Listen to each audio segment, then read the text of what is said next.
Hello, YouTube. I hope everybody's having a great week, getting ready for Christmas.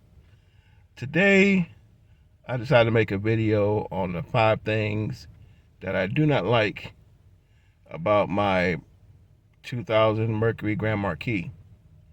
I tried to stay away from videos like this, but there's a few things that actually I don't like about the car. Now, don't get me wrong.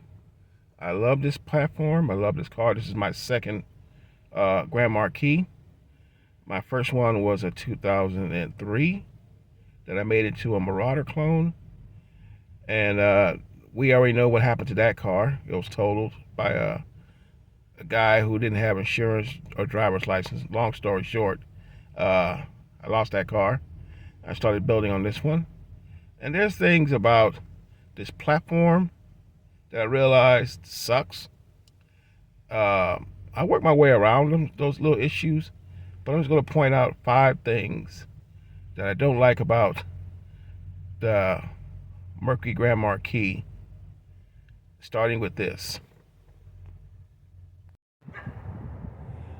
Now, these 3rd generation Panther bodies are like a combination of the older style and what the new style, 4th generation came out.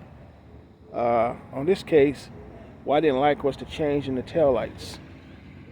As you can see right here, these big triangle round ones, I hate those. They use these starting in 1998 all the way until they finished their production in 2011. What I liked is I liked the 97s, was just one complete bar of lights just right across here, the reflector, and then all this in one bar instead of having these humps right here. I find this quite ugly, but you gotta deal with what you gotta deal with. Another thing I hate is on this car is the old suspension. Now, I had a 2003 at first, and it had the newer suspension. And once I bought this 2000 with the older suspension, it's a big difference. This is the same suspension that's been on the Panther body since 1975, and they are really harsh. Still floats like a boat, but the steering is real numb. You really can't feel the road when you drive, and you can lose control pretty easy. But the newer suspensions on these from 2003 up are pretty good. But this is another thing that I hate about this particular year. While the front end looks pretty good, I actually like this front end over all the other ones. The only thing I hate is under the hood. They were the non-PI heads. The Mustang GTs already had them, but this one didn't. So it only made 200 horsepower.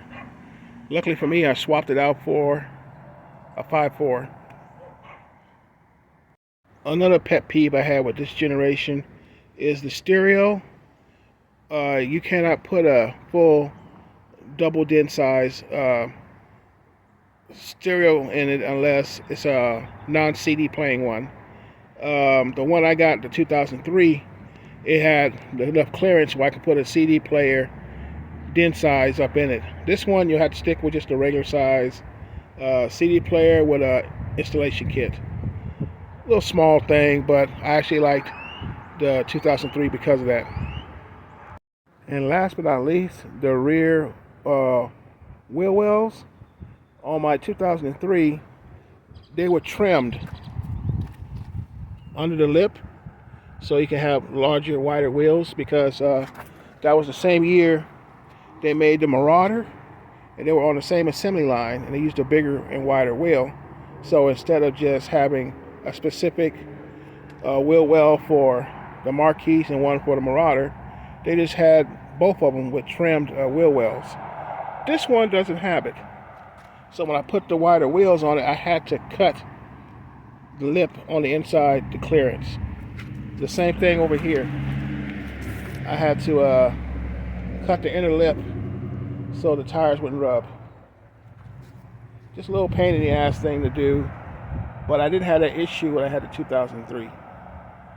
And that's it. 5 things I do not like about my 2000 Mercury Grand Marquis. Just a little small little video I put together until I'll be able to get some more content put together after Christmas. Till then, everyone have a Merry Christmas, Happy New Year, and I'll see you later.